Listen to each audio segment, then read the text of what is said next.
जब भगवत प्रेमी महात्माओं का संग करते हुए कभी भी हम तृप्त ना हो, ऐसा लगे रात दिन ये चर्चा सुनते रहें, रात दिन इनके समीप बैठे रहें। जैसे आग के समीप बैठने वाले को अंधकार और शीतलता जनित कष्ट नहीं भोगना पड़ता, ऐसे भगवत प्रेमी महात्माओं का आश्रय लेने वाले को अविद्या अंधकार का और विकार रूपी जाड़े का कष्ट नहीं सहना पड़ता। जो संत समागम में रहता है, बोलो इस समय किसको कौन सा विकार सता रहा है? जब भगवत चर्चा होती है, भगवन नाम कीर्तन, भगवत लीला गुण गायन, ये ऐसी महान रसवृत्ति है, कोई भी विकार उस समय आपका स्पर्श नहीं कर सकता। तो हे हरि, ऐसा कब होगा कि हम ब्रजवास करते हुए आपके भक्तों के संग से कभी भी तृप्त नहीं होंगे और भूख बढ़ती जाएगी? कब इन श्रवणेन्द्रिय से सदैव केवल आपकी ही कथा सुधारस का पान करेंगे, केवल, अन्य नहीं, आपकी ही कथा सुधारस का पान करेंगे और उसी में हम महामत्त हो जाएंगे, उसी में हम डूबेंगे। कथयन्ति च रमन्ति च, उसी का गान करेंगे, उसी में रमण करेंगे। ऐसा कब होगा कि आपकी बात कहते कहते हमारे नेत्रों में अश्रुधारा बहने लगेगी और ऐसा निरंतर होता रहे, रात दिन आपकी याद करके हम रोते रहें, आपके गुणगान करके हम रोते रहें। हे प्रभु, कब ऐसा होगा कि जिह्वा से राधा राधा कृष्ण कृष्ण हर समय आप युगल सरकार का नाम उच्चारण करते हुए इस ब्रज भूमि में वास करेंगे? इससे बड़ा कोई सुख नहीं है, और वो सुख हमें प्रभु ने दिया, अहेतु की कृपा से दिया। हमारी कोई तपस्या, कोई साधना, कोई भाग्य, कोई प्रारब्ध ये नहीं है, ये केवल कृपा है लाडिले युगल सरकार की। इससे बड़ा कोई सुख नहीं है। देखो, महापुरुष जन कहते हैं, जो सुख होत गोपाल ही गाए,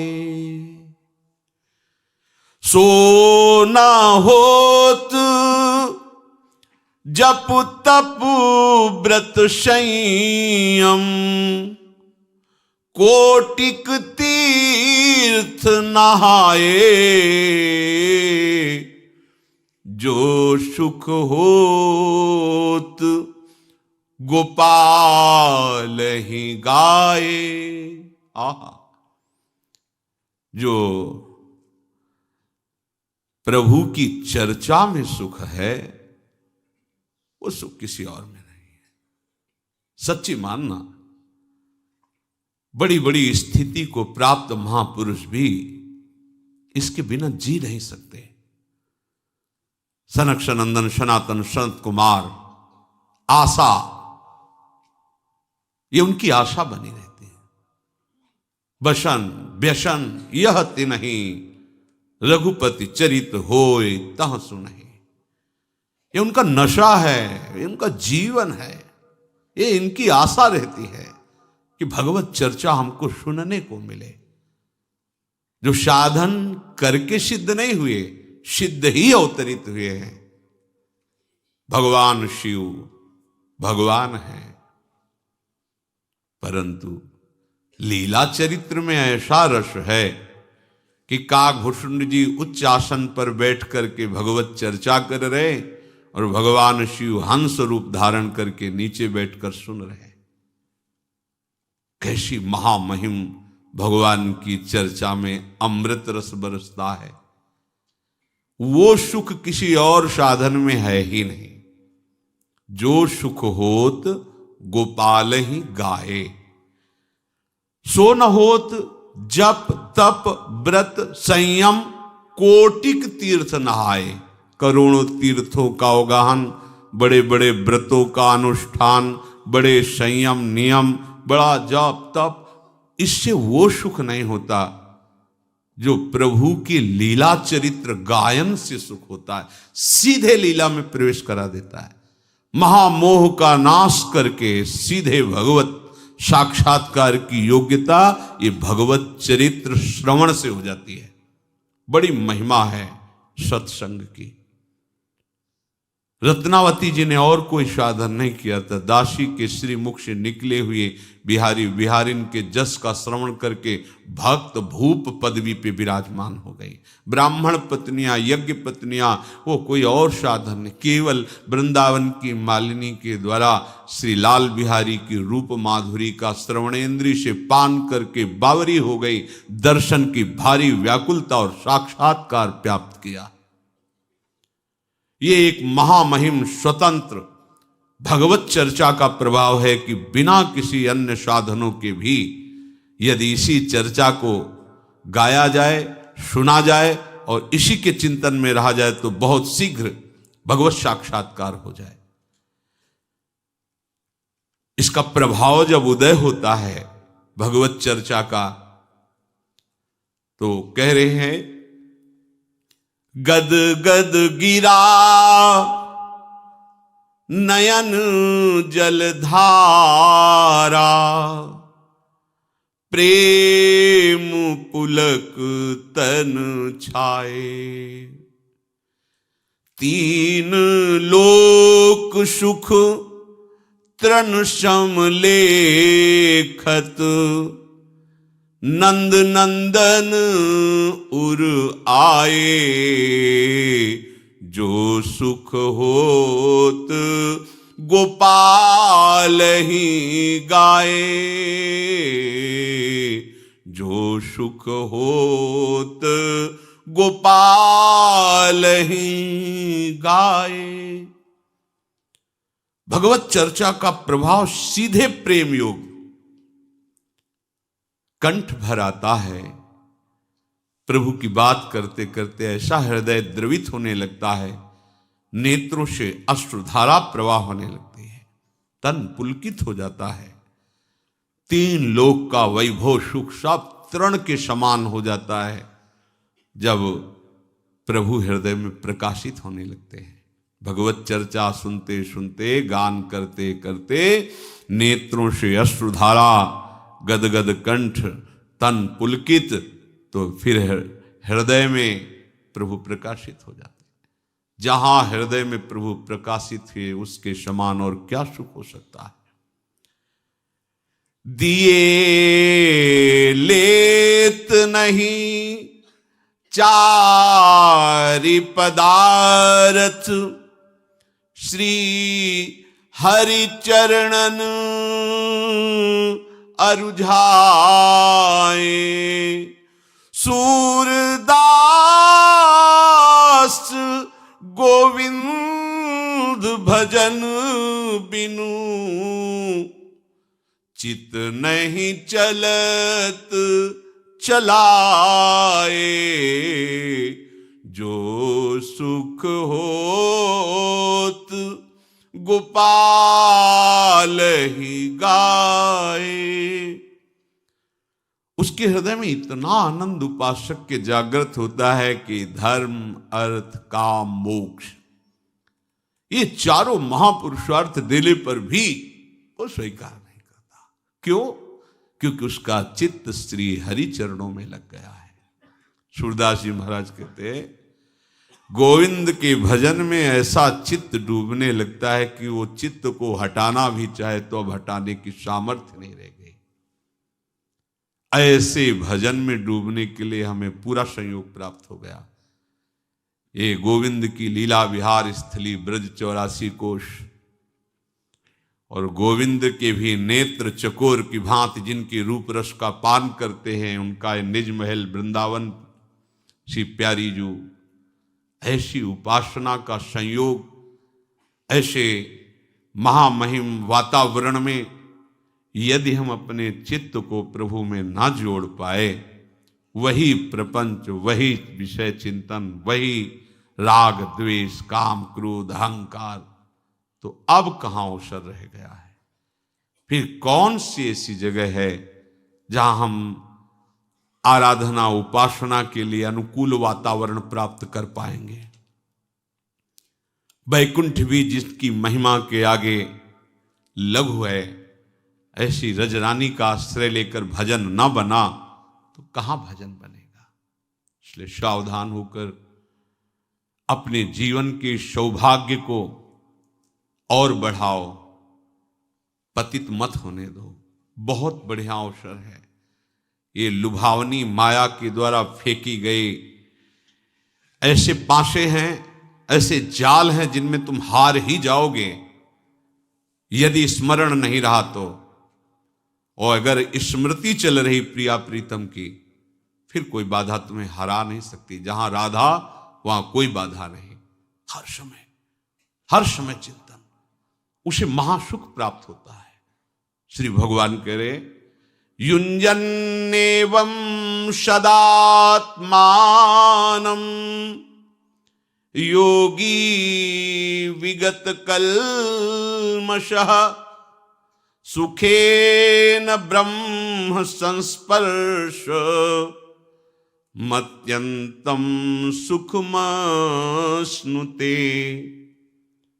तुम अपने आप को सदा आराध्य देव में लगाते हुए पाप रहित हो जाओ। आराध्य देव में तो लगने की चेष्टा करते हैं, पर दूसरा शब्द जो है पाप रहित हो जाओ, उसमें हम ध्यान नहीं देते। पूज्य श्री राधा बाबा, आप तभी समझना कि आप आराध्य देव के भजन में प्रवेश पा गए हैं जब स्वप्न में भी आपको काम विकार न सताए। ध्यान से, जागृत की बात नहीं कह रहे। आपके स्वप्न भी काम वेदना युक्त नहीं होंगे जब आपका भजन में प्रवेश हो जाएगा। जागृत की कौन कहे। दूसरा, स्वप्न में भी कोई कितना सताए तो उस पर स्वप्न में भी क्रोध नहीं आएगा। तीसरा, बड़े से बड़ा प्रलोभन प्राप्त होने पर स्वप्न में भी तुम्हारा वैराग्य सुरक्षित रहेगा। स्वप्न में भी तुम किसी लोभ प्रवृत्ति से डिगोगे नहीं। तब जानना कि भजन में प्रवेश हुआ है। एक बार पूज्य श्री उड़िया बाबा जी ने स्वप्न देखा। एक दरवाजे पे गए, भिक्षाम देहि। बहुत सुंदर नवयुवती, स्वर्ण आभूषणों से अलंकृत, स्वर्ण की थाल लिए और उसमें बड़े रत्न आदि। बाबा पीछे हटे और कहा कि मुझे तो माधुकरी चाहिए, ये सब नहीं। हटने लगे तो देखा कई घरों से ऐसी सुंदरियां निकलकर आसपास से घेर लिए। बाबा भागे, आंख मूंद करके भागे, और जब बहुत दूर निकल गए तब आंख खुली उनकी, तो देखा ये तो स्वप्न था। तो शांति मिली कि चलो, स्वप्न में भी मन ने प्रतिग्रह स्वीकार नहीं किया, मन में कहीं किसी सुंदरी के प्रति आकर्षण नहीं हुआ। जो राधा बाबा कह रहे समझो, तब माना जाएगा कि आपका भजन में प्रवेश हुआ है, आप निष्पाप हो रहे हैं, जब स्वप्न में भी आपको काम वेदना परास्त न करे। स्वप्न में भी आपको सताया जा रहा है पर क्रोध नहीं आया। स्वप्न में भी आपको संपत्ति दी जा रही पर आपको लोभ नहीं आया। तब माना जाएगा कि भजन में प्रवेश हुआ है। समझो भजन क्या चीज है। जीवन आपका प्रभु के लिए है, इसलिए आप आत्म प्रवंचना मत करो। श्री कृष्ण के सौंदर्य के आगे साफ धूल धूसरित है, इसलिए किसी भी स्त्री पुरुष के सौंदर्य की तरफ मत देखो। पूज्य श्री राधा बाबा के वचन। ये मलिनता की गंध भी तुम में न रह जाएगी, तब तुम श्री कृष्ण की रूप माधुरी का पान कर पाओगे।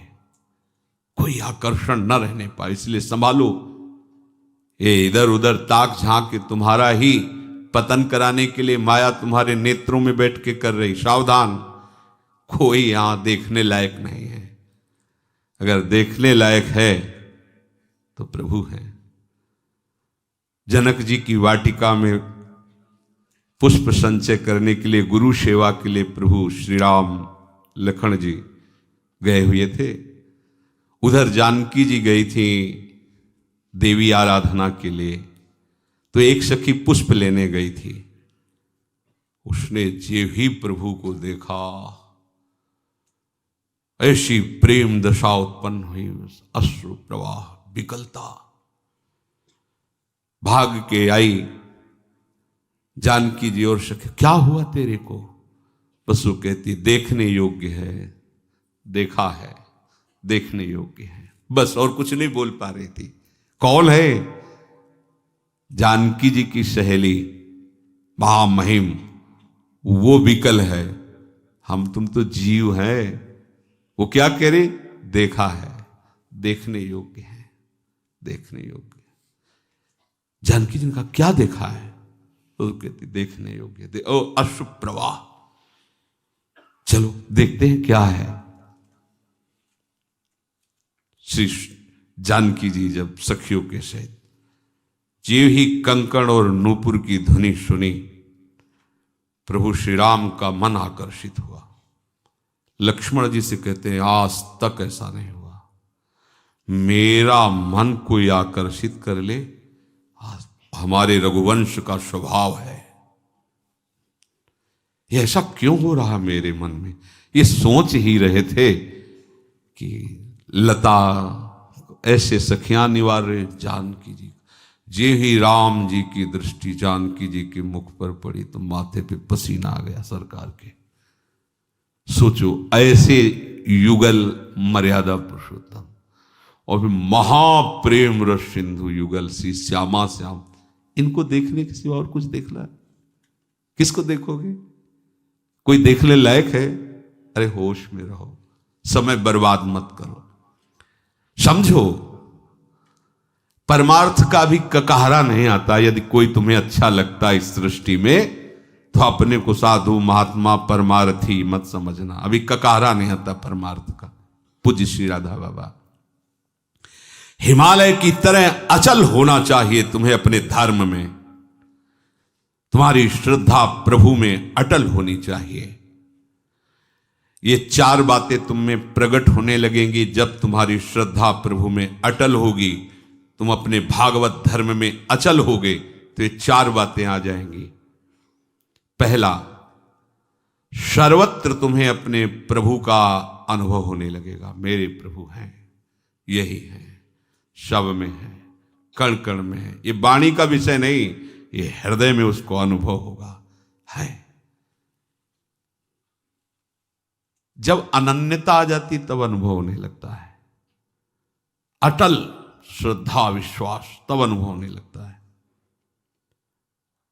अमीर खुसरो जी एक नियम लिए हुए थे, अपने गुरु के सिवा किसी का स्पर्श न करना। उनको कोई स्पर्श करके चला जाए बात, वो अपनी तरफ से किसी को स्पर्श नहीं करता, केवल गुरु चरणों का स्पर्श। गुरु सेवारत और व्यापारी थे, हीरे जवाहरात के बड़े धनी थे।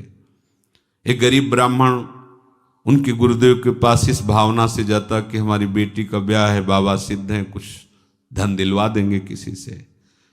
बाबा बेटी का ब्याह है, कुछ धन की आकांक्षा है, परसों आना चलो।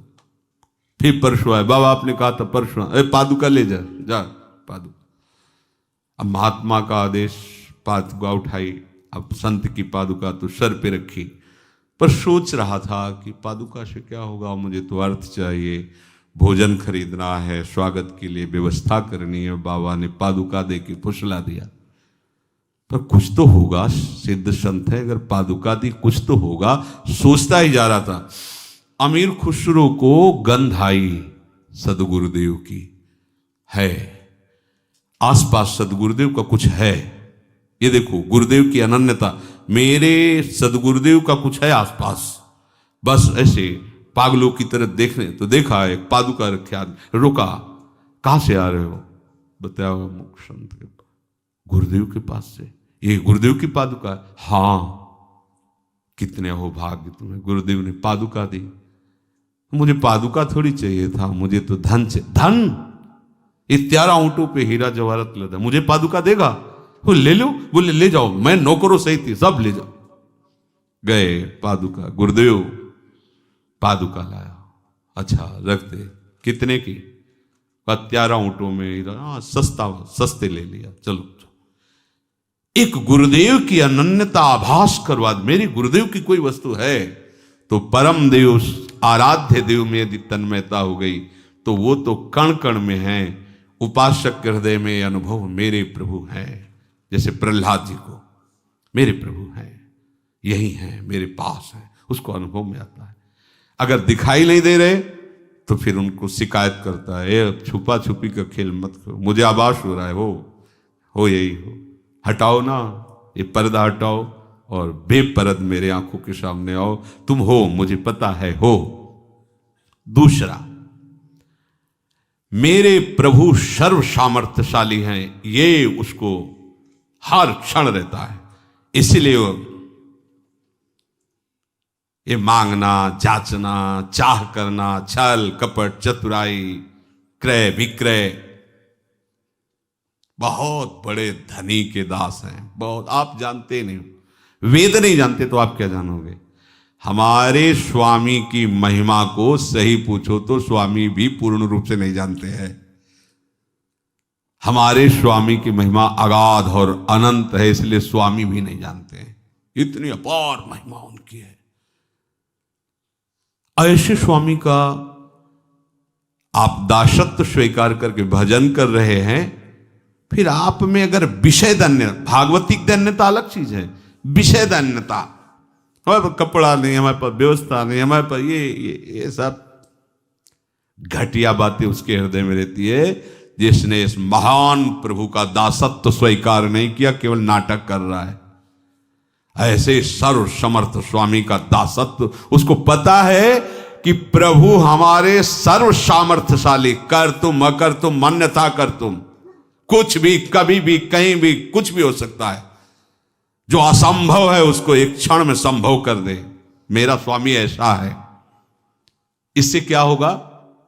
अन्य भरोसा, अन्य आशा, अन्य बल एक सेकंड में खत्म, क्योंकि जान गया ना सर्व सामर्थ्यशाली मेरा प्रीतम है, उसके गर्भ में वो घूमता रहता है। उसी बाहरी आश्रय, भरोसा, आशा, ये छल कपट का जाल, ये कैसे अर्थ आवे, कैसी व्यवस्था, ये सब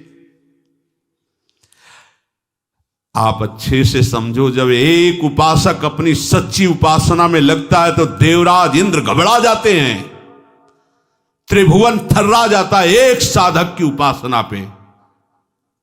फिर आप इतने साधक उपासना कर रहे हो, आपको सोचना पड़े भोग के लिए, आपको सोचना पड़े व्यवस्था के लिए, तो आप कहां हो? सोचो आप कहां हो। एक तपस्वी, एक उपासना में रत उपासक जब हिल जाता है त्रिभुवन, आप हो क्या? आप हरि के दास हो, महामहिम त्रिभुवन पति, अखिल ब्रह्मांडों के मायाधीश के सेवक हो। तुम समझते क्या हो? घटिया बात नहीं रहनी चाहिए। नहीं, बिल्कुल सच्ची बात हृदय में बैठा लो तो बादशाह बन जाओगे। बिल्कुल नहीं, सिंह का बाना रखकर भेड़िए की चाल मत चलो। नहीं, बिल्कुल नहीं। प्राण निकल जाए, स्वामी के दासत्व पर फर्क नहीं पड़ना चाहिए। आप किनके दास हो? विषय दास हो, ईश्वर्य दास हो या हरिदास हो?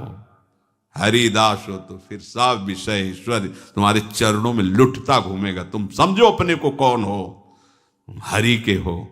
फिर क्या एक सकामता, एक कामनाएं, ये रोना धोना विषय के लिए क्या क्या हो?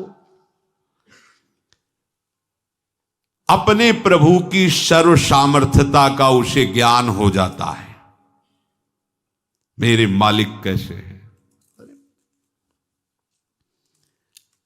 अगाध अपार सामर्थ्य प्रभु में। सोचो, आप जरा सोचो, एक एक तत्व की तरफ सोचो।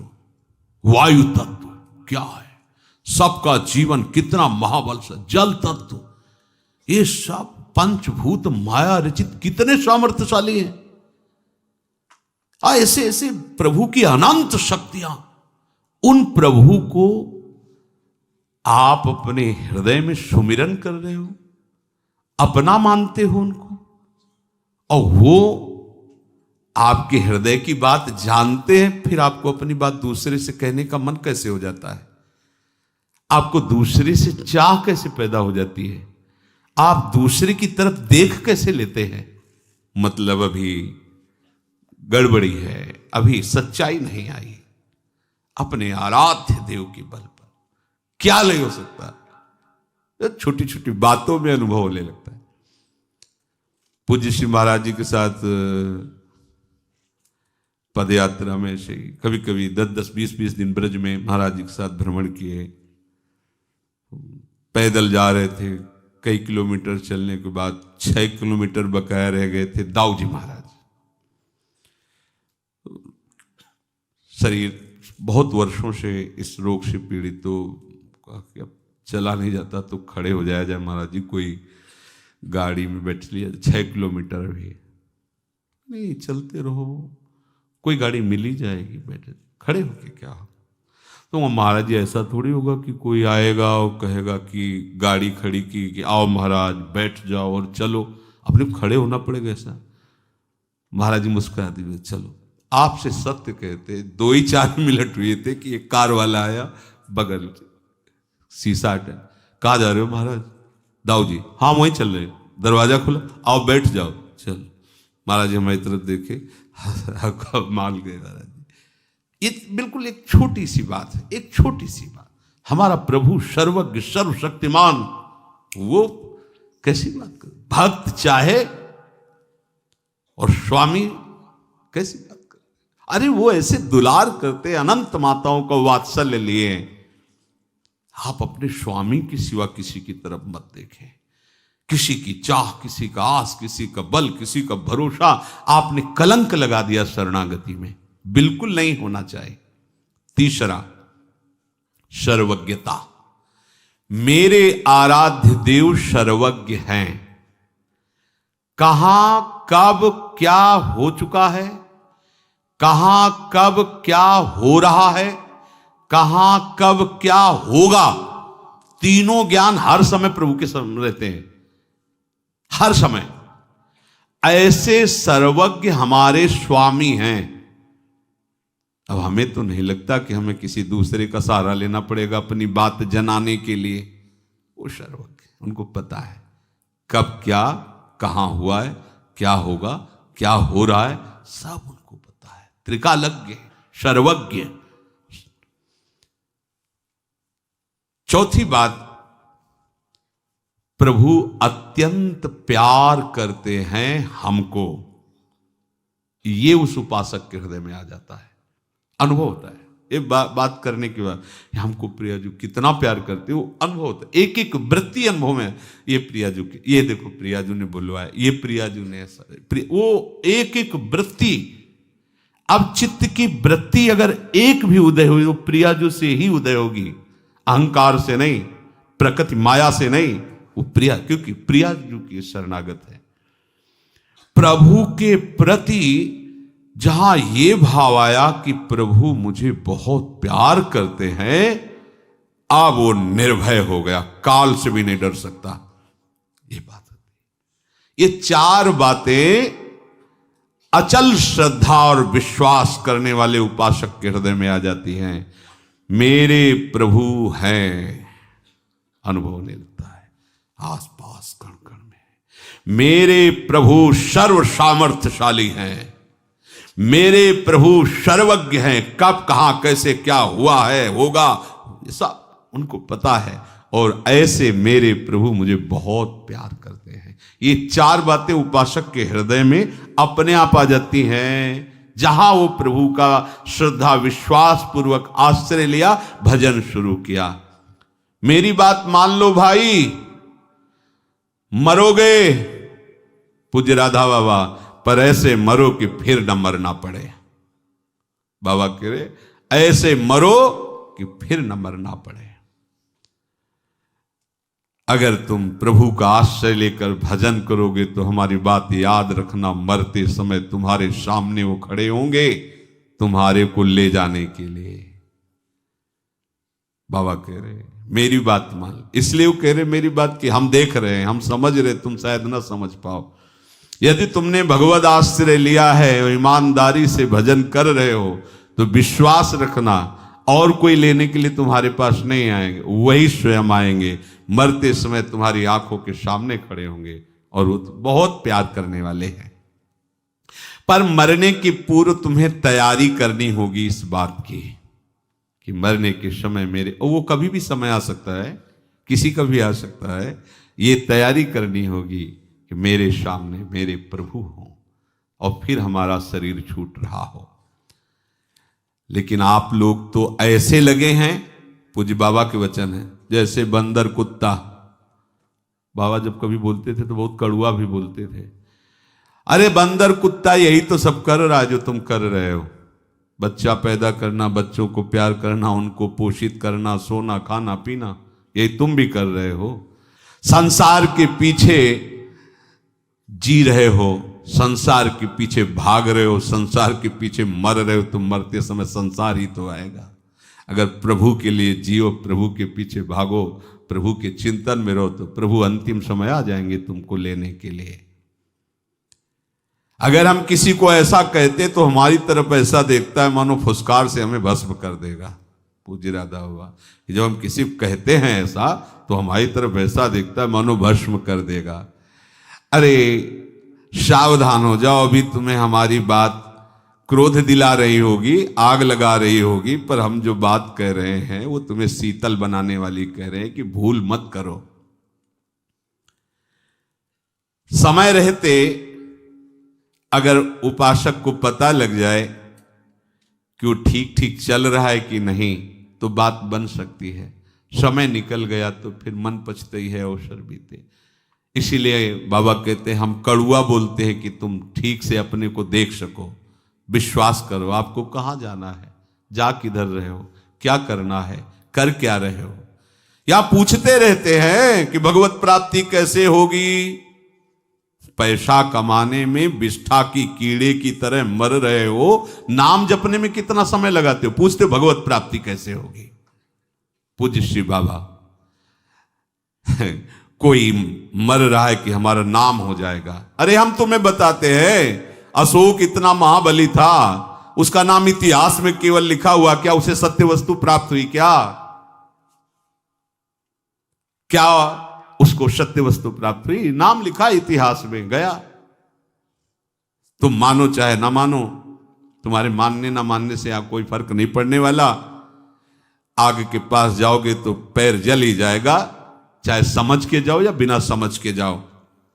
धर्म बदलता नहीं है, धर्म शाश्वत होता है। इसलिए शैली बदलो अपने भजन की। ये डगमगाने वाली शैली से मत चलो। जो विषय आया उसमें गिर गए, फिर खड़े हुए, फिर चले, फिर विषय आया, फिर सावधान हो। प्रभु का सनातन नियम है कि जो आस्तिक है, एक बार जान लिया है गलती हो गई, दोबारा गलती नहीं होनी चाहिए। समय हमारे पास नहीं कि बार बार गलती हम करते रहें और क्षमा मांगते रहें। आते हैं हमसे कहते हैं कि कैसे भजन होगा, कैसे भगवत प्राप्ति होगी। पूज्य राधा बाबा के वचन, डरो कोई भी सिनेमा नाटक जो तुम देख रहे हो उसमें रजोगुण के परमाणु हैं, उसमें काम के परमाणु हैं। बाबा के शब्दों में, ये छोरा छोरियां ये सिनेमा देखकर, ये नाटक देखकर मलिन आचरणों में उतर रहे हैं।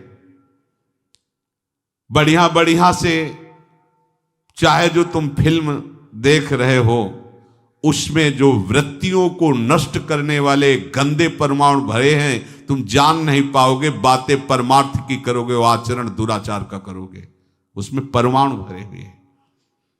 आज हमारे जो नई पीढ़ियां धर्म को नहीं जानती, मनमाना आचरण करी। संतों के वचन थोड़ा कड़वा लगता है, पर उसका परिणाम बहुत अच्छा होता है। यज्ञ विस्मयो परिणामे अमृतोपम। पर ये जो बाहरी माया प्रपंच देखने में अमृत जैसा लगता है, इसका परिणाम बहुत बुरा होता है। बाबा कहते हैं 15 सांस पूरी होते होते हमें सब कुछ पता चल जाता है कि कौन क्या है। तुम्हारी नस नस का मुझे पता होता है। हम सबसे कहते हैं तुम मुझे धोखा दे नहीं सकते, पैदा नहीं हुआ मुझे धोखा देने वाला। 35 वर्ष हो गए, स्वप्न में भी कभी हमने कोई विषय विकार नहीं सेवन किया, कभी झूठ नहीं बोला। प्रभु के आश्रित रहे, वो एक क्षण में बता देते कौन क्या है। हम तुम्हें बड़े प्यार से भगवत रास्ता दिखाते जो महासुख का है, और तुम जाके पीछे फिर नौटंकी नाटक फिल्म देखते हो, तो हमारी बात का क्या असर होगा? सत्संग भी सुनते हो और जाकर वो भी सब देखते हो, तो क्या असर होगा तुम्हें हमारी बात का? और याद रखना, दुर्लभ देह पाए हरिपद भजू, करम बचन और जीते। इसमें अगर नहीं रहे तो फिर मन पछताई है, अवसर बीते। प्रभु से जुड़ो भाई, जीवन का रास्ता ठीक कर लो। तुम्हारी सांसें खत्म हो रही हैं, तुम्हें पता नहीं है, बड़ी भारी भूल कर रहे हो। 3 घंटे में कितनी बार तुमने नाम जप किया जब फिल्म देख रहे थे? पैसा लगाते हो ऐसे नौटंकी नाटक, उसमें झूठा है तुम भी जानते हो। 3 घंटे झूठे पे झूठा दृश्य देखने के लिए समय नष्ट कर रहे हो। कर्म वचन मन से इन श्वासों को सार्थक कर लो, श्री हरि का भजन करके। सावधान, ये शरीर का श्रृंगार मत करो।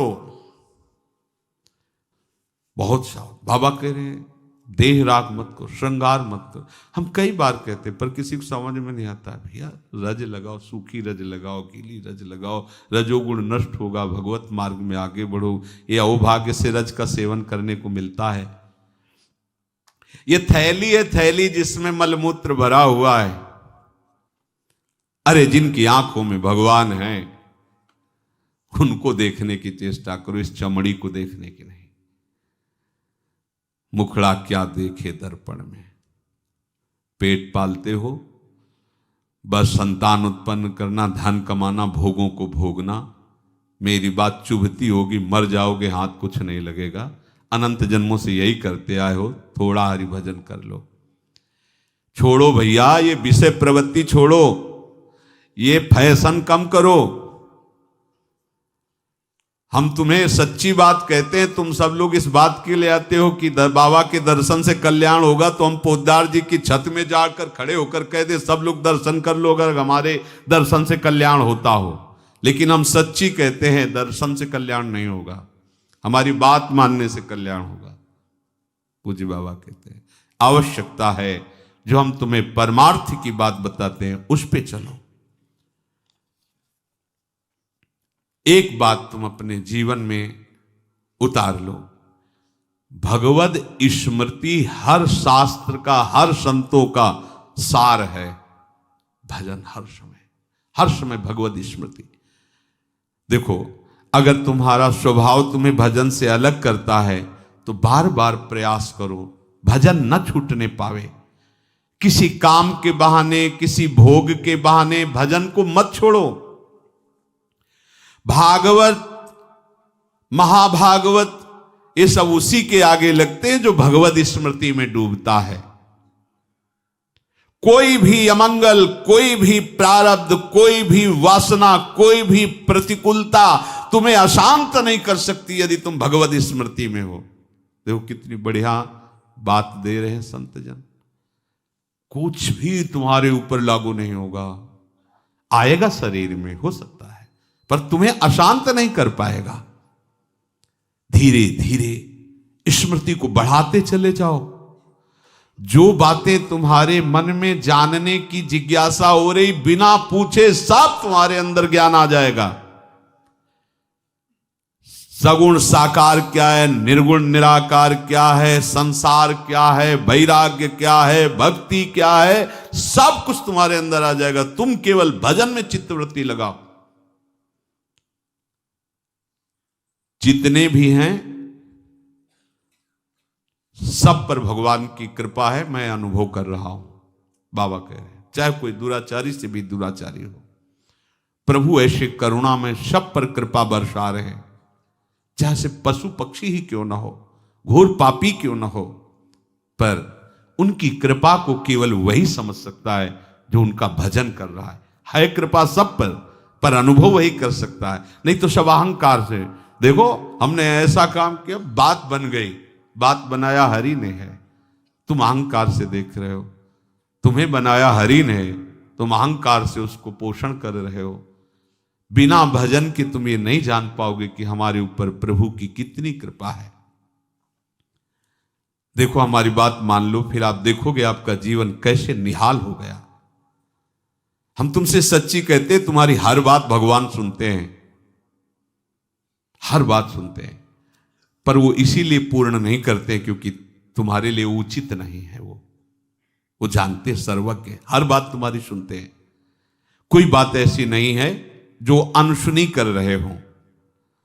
आप सच्ची मानिए, आप हठ मत कीजिए अपनी किसी बात को पूरी करवाने के लिए। वो वही बात पूरी करेंगे जिससे तुम्हारा परम हित होगा, परम मंगल होगा। और ऐसा कभी अविश्वास मत करो कि हमारी बात भगवान सुनते नहीं, वो सबकी बात सुनते हैं। पूरी वही करेंगे जिसमें उनको सर्वज्ञ हैं, जिसमें तुम्हारा आगे मंगल होगा। अमंगल होगा वो कदाप पूरी नहीं करेंगे।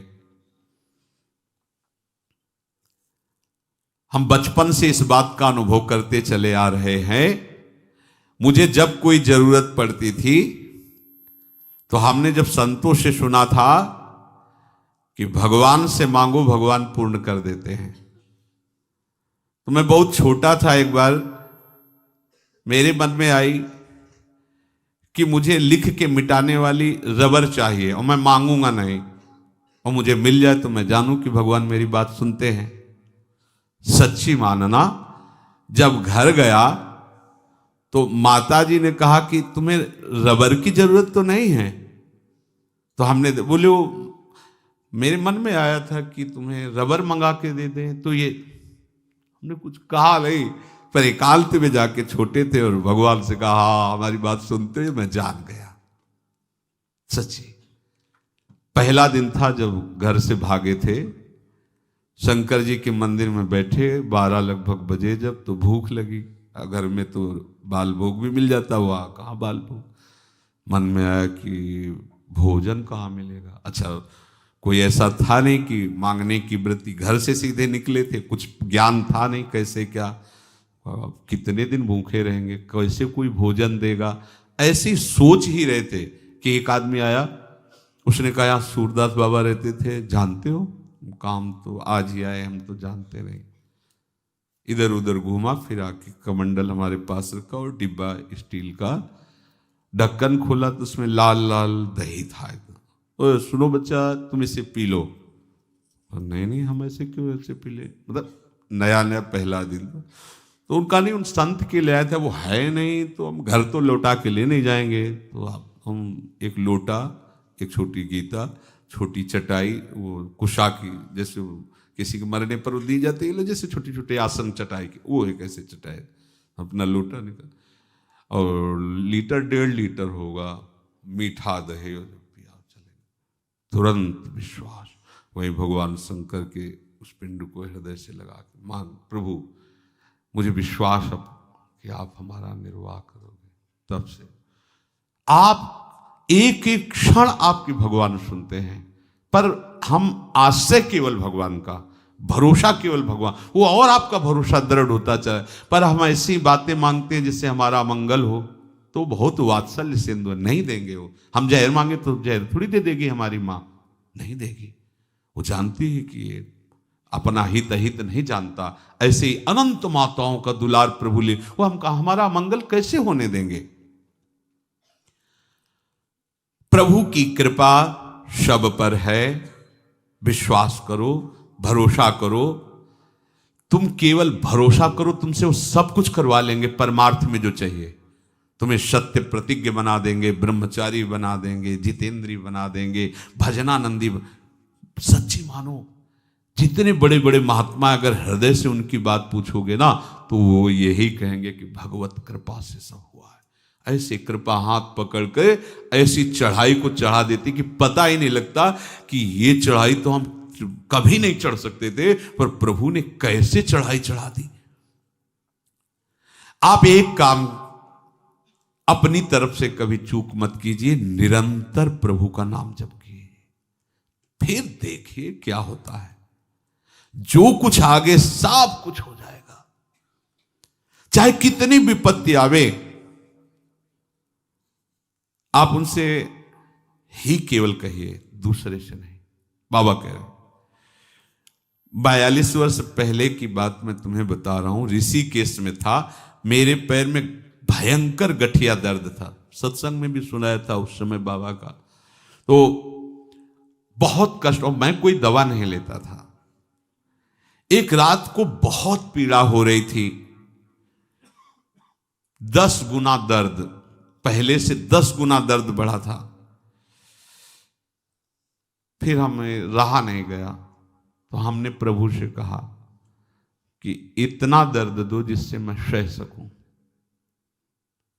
आप सुन रहे हो ना, इतना दर्द दो जितना मैं सह सकूं। इतना दर्द ना दे दो कि आपका स्मरण छूट जाए, मैं दर्द का स्मरण करने लगूं। तो विश्वास मानना, सामने श्री कृष्ण प्रकट हो गए और उनकी आंखों में आंसू थे, और हमसे कहा कि तुम मुझे इतना निष्ठुर समझते हो क्या? मैं इतना तुम्हें दर्द दूंगा कि तुम सह नहीं सकोगे?